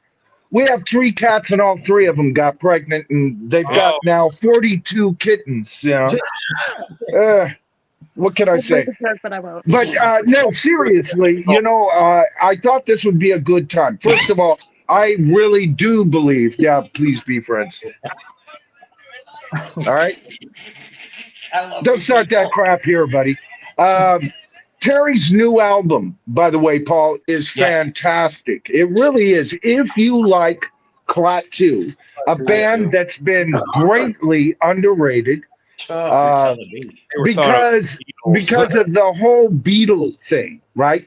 And the band never really wanted that whole Beatle moniker attached to them. Right. That was all done by the record company and everything. And they were great Beatle fans. So, yes, they do sound a bit like the Beatles. All right. And hey, Royce, but other than, say, like being another Badfinger or another ELO, they were no more guilty of copying the Beatles than any other band. They were Beatle fans, and the way I look at Clat 2 is they are Canada's answer to being the Gilbert and Sullivan of rock and roll. All right, they've always got this kind of sense of humor in all of their albums, and yet at the same time they are deadly serious, very good musicians. The real Terry Draper, Terry, co-wrote Calling Occupants of Interplanetary Craft. Now, Terry didn't write many songs for Clat 2, but he was a great songwriter. It's just that John Wallace-Chuck and D. Long were prolific songwriters, and he couldn't get his stuff in there as often, although he wrote December Dream off of their last album, Magenta Lane, which was a shut up. Anyway, it's classic. Okay, give him some milk, damn it. Here's the big mouth right here. Oh, hang on a minute. We gotta have kitty cam. Hold on a minute. There's the start. Never work with animals and kids. Never. All right. Yes. Like WC Films. Who's looking at my ugly face right now? Look at that. Isn't that cute? Yeah. All right. So anyway, December Dream he wrote for John Lennon when John Lennon passed away. Wow. And so he's a great songwriter. His new album, you've got to listen to the cut in the beginning. All right, that'll sell you on the whole damn album. If you like Klaatu's style of music, if you liked what they did on their albums, and yes, they did 5 albums, not just the one with the sun on the album, right? Right. They did 5 albums. Their second album is a damn space opera. Okay. Their third album, they went back to just doing like basic cuts, but there you have kick-ass songs like Mr. Manson. All right. And then they got into Endangered Species. They had some problems with the record company. They said, you're going to be working with these musicians. Terry said he hardly drummed on that album at all. Wow. As a matter of fact, out of the 3 members, only John Wolischuk was heavily featured on that album. Still a great album. Still a great album. But then before they turned it all in, because they tried and they tried and they tried and they just couldn't get past this Beatle moniker that they were fighting from the very second they came out. They put out Magenta Lane. They came back. They're all playing on it.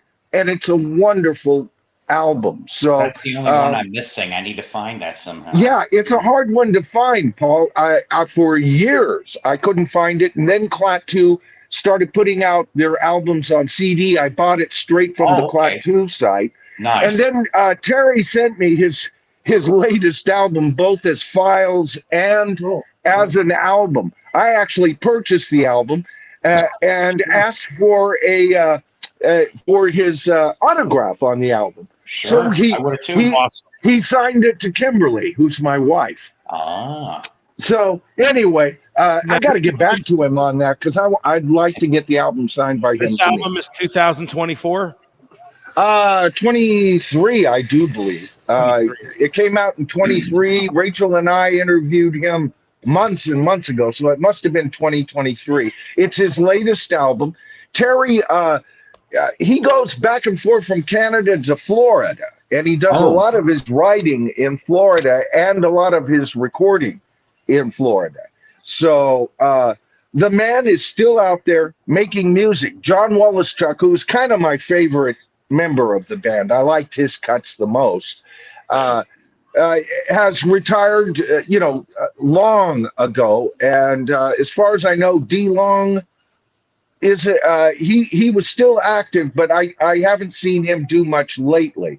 There was a big, when they redid The Day the Earth Stood Still with Keanu Reeves, a horrible movie, by the way.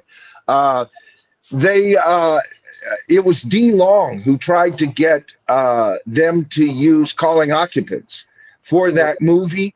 They wouldn't budge. It would have been the perfect send-off, or at least an ending song for that movie. They missed it with that. Yeah. I have to say one thing, like about Klaatu, they were able to achieve something that not many other bands were ever able to do. They literally ignited the imagination of the world to think that the Beatles reunited secretly as this band. Right. For them to actually portray to radio stations, to like something, I mean, honestly, like that's an achievement of monumental proportions in my mind. And literally, what we went through with the Beatles thing kind of makes you feel a little bit for Winger once they got on Beavis and Butthead, because they were after they got on Beavis and Butthead too. Yeah. Well, that first album, when you listen to Sub Rosa Subway, it sounds like a cut straight off of Band on the Run. So that kind of was probably the one song that really pushed that rumor, although California Jam sounds a bit like the Beatles and the Beach Boys kind of getting married and making a song almost, What level of sophisticated songwriting that is, though? I mean, that's level of songwriting, like people overlook the songwriting aspect of, what music is back then compared to today, how sophisticated it was back then. They literally used orchestras, and they literally use real musicians reading off sheet music, knowing music theory, knowing the different aspects of what makes a good song, like John Williams does when he has to do a music score. Literally, you know the different nuances, and they were just unbelievable at it for them to make to make people believe they were the Beatles. That even says more than ELO was trying to do. That's a great point, Melody, because John Williams knows that it's all in the song, although he does primarily music. He knows how to hit what sounds good to the ear. He knows how to make ear candy and do it spectacularly. But it's also matching the music to the emotion. Sometimes, like your Jaws, how many people were able to portray different emotions in music? Like for me, my goal in one day is I want to write the saddest song ever written, the happiest song ever written, the angriest song ever written, going to the extremes, and then portray feelings and emotions that were never portrayed. Like how you portray boredom. You think of like Pink Floyd when they did In the Wall, when he's sitting there in the movie, don't leave me now. Like you felt despair almost in that music. Same way John Williams used Jaws for fear and Psycho. Right. Like to portray those emotions, that takes a level of knowing music in and out and knowing to break the rules once you've learned all the rules. Boy, you've got your work cut out for you, because I think the saddest song ever recorded has already been done, and it took the efforts of at least 3 Beatles and Mal Evans to write it, and that's Eleanor Rigby. What a magnificent opus on the loneliness of mankind, right? I was did that come out in 65, 66? I'm trying to 66, right? So I would have been 11 years old. I was laying on my mom's bed, just kind of listening to the radio, and I cried when I heard that song. All right, and because it hit me. Yellow Submarine, the way they portrayed Yellow Submarine, that hits you like almost like a bullet. Right, and it's like everybody's lonely. Eleanor's lonely. Father McKenzie's lonely. We, as a group of individuals on this planet, are lonely. That's what we do. We fight our loneliness by being social with each other, but we all die alone. And that song, it hits it right. My favorite Beatles song of all time. Yeah, it's Truly. one of mine. Yeah. But I will say that's a bar I want to, if you're going to go for the gusto, you might as well go for the brass ring. I don't know why artists all don't try to become the next Beatles or be better than the Beatles. Paul himself, you know what I mean? That's how my own feeling feels. Go for the best of the best if you want to be the best. I agree. Hey, listen, Paul, my earphones are ready to plug up. I just wanted to get up here and respond because I was taken in. I thought that guy was really Terry, because Terry does show up from time to time online. But then I looked at his, the little icon and everything. I go, no, that's not Terry's. But I had already typed. But anyway, it's good to see you all. Beetle Dave, Jen. Hey, Michael Nolan. Yeah. I've never shared a screen with David, or Dave and I have in the past, haven't we? Wyoming Dave? Not me, no. I've never shared a screen. Yeah. Well, we've done it now. Yeah. Paul's going to get the jealousy of the vinyl community that you actually came on his show over everybody else. Well, you're allowed up here anytime, Mr. Nolan. Yeah. Well, thanks, Paul. I appreciate it. And I didn't mean to interrupt you guys, but nothing gets my gander more than, people, these fake accounts. I'm sorry, like that guy. That was wonderful. It pissed me off to no end, And in the vinyl community, they've caused more trouble than they've solved. Anyway, that's my opinion. But I love y'all, and thanks for having me on for just a few minutes. But I've got a sick wife; I got to get back to her as well. Oh God, I hope she gets better. She's doing well. She's just under the weather today. Just give her the kitten. Just give her the kitten. She's the one that had me take him out. All right, guys, we'll talk to you soon. Thanks, Paul. God bless you. That was Michael Nolan. I always like him. Like I said, Royce and Michael's got his show. Go sub that if you haven't yet. Yeah, he's got the best videos. Honestly, really comprehensive. Really, man knows his stuff. He really does. What does he do? I don't know. He reviews music. He talks about music history. I mean, really comprehensive. He's incredible. Cool. I'll check him out. I'll have to check him out. He's very thorough. Very, prolific in the vinyl. Daily music polls, and I always vote in those every single day. So got thousands of subscribers. I mean, people watch him. He's, a voice in this community. I have just to let Deadwax know, I've had this T-shirt for 14 years. He said probably had it since I was 10, but no, I've had it for 14 years. It's a bit of merch from the Rich Kids reunion. Nice. Randy's always a wise ass. He's funny. He's funny. I was going to ask all of you really, but Melody in particular, because I'm currently plugged in because I'm doing some Mark. Jam away, brother. I love watching you play. I'm doing some Mark Anthony Kaye metalling. Hi. For him, I might have to stand up. Look at that, like an Ace Frehley Les Paul right there. Oh, right. Okay. No, you don't need to make me. Can you hear that? Yeah. Yep. Oh.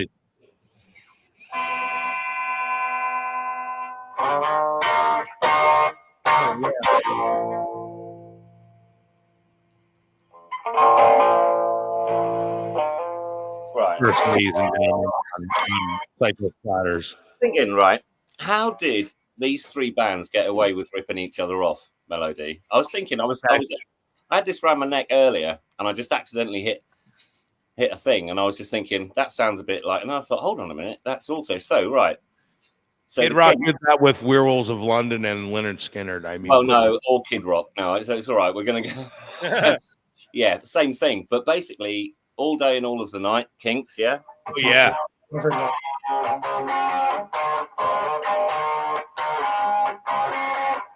Yeah. Followed by The Doors. Hello, I Love You. Hello, I love you.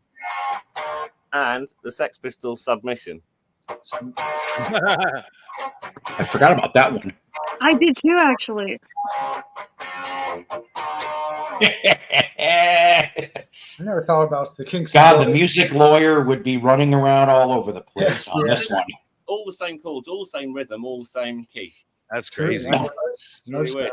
I mean, particularly, obviously, the Pistols came a lot later, but out of the Doors and the Kinks, who came first? Kinks, surely. Mm-hmm. Yes. Do you think they nicked it, or do you just think it was a happy accident? Happy accident, more or less, I think, in that case with the Doors. Because they were just like on acid. They probably would just record. Next thing you know, it just like maybe when they did. I mean, I've never even heard that comparison between the two. Like you're the first one I'm hearing. Neither next to each other, and I've been pretty good at it myself, picking up on it. Yeah. Maybe because they're so keyboard oriented, the keyboards and the kind of like if he's doing sevenths or something, kind of changes it a little bit. But it is exactly the same kind of rhythm though. It's close, isn't it? Same chords too, yeah. Funny.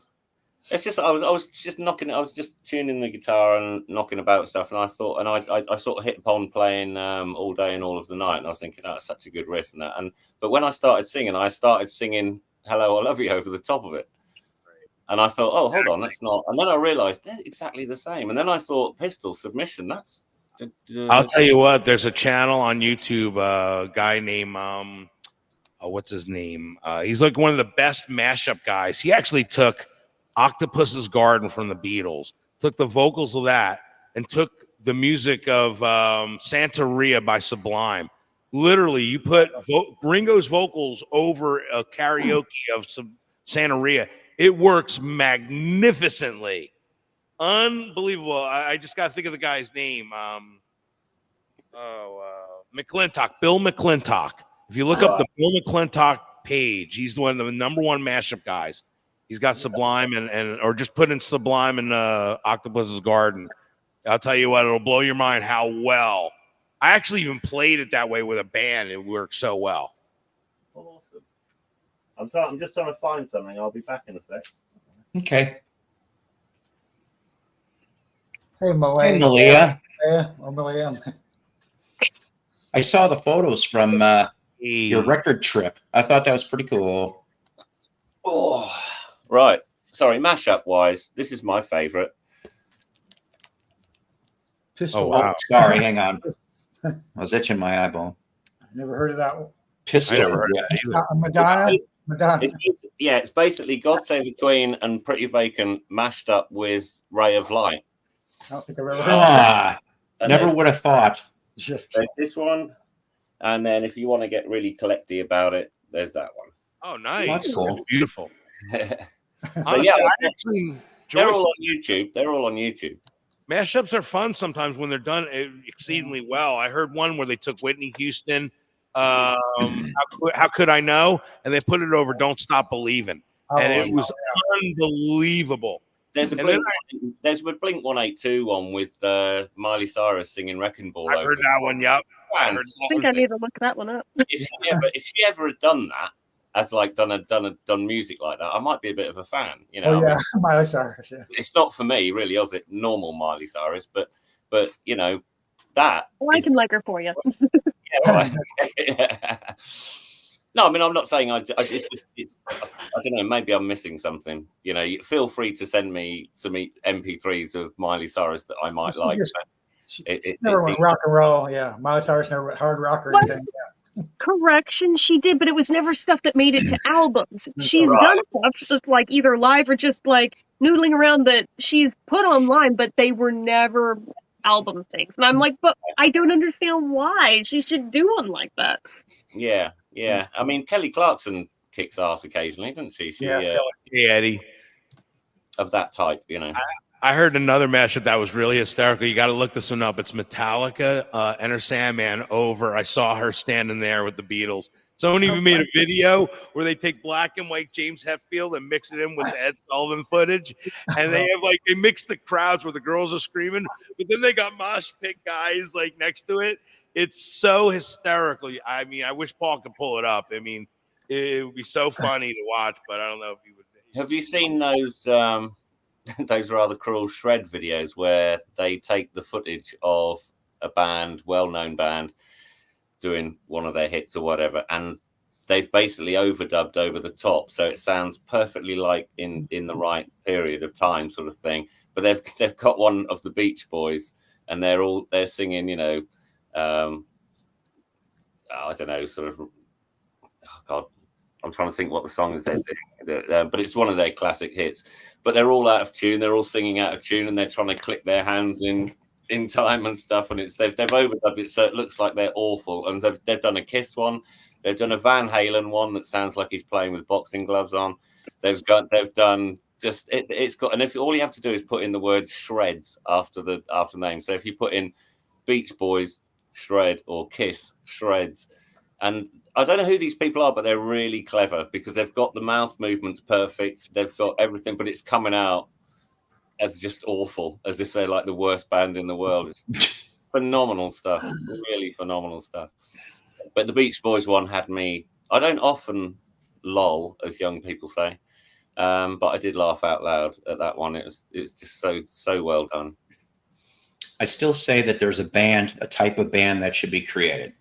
I came up with this maybe a couple years ago, and if I was musically inclined, I would have tried to have gotten away with it. Give me a second, Mellow. So, and that would be metal mariachi. That's right. You heard me, metal mariachi. The first example that I thought in my head was Iron Maiden's The Trooper. I could see it being done as a metal mariachi song. Oh my God. Oh God. Michael Jackson versus Elvis Presley. Epic rap. Oh God, I remember epic rap battles in history. Oh dear God.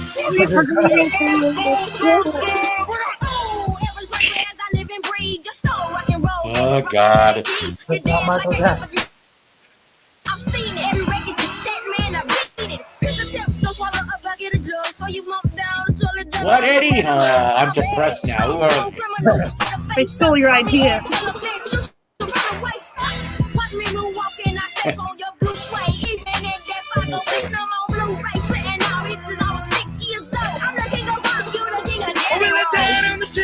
Don't give a crap. You ain't gonna have to badass battle rap that I have. A two-way approach. Three of your family and a four of your nose. You better surrender, talk about them ABCs, because all you want to do is teach kids the birds and the bees. This is the big time jackalope dress rehearsal. I'll light you up The Pepsi commercial. I can tell you're angry, but I can't comprehend it. I stole from black culture. Why are you offended? Your daddy Pico records out of you like alchemy. Don't make me spank you and dangle your ass off the roof balcony. Wow. Baby chocolate, I'm added vanilla. I'm going on the wall. I won't stop till I get enough. Whooping your big fat ass with my sonic glove.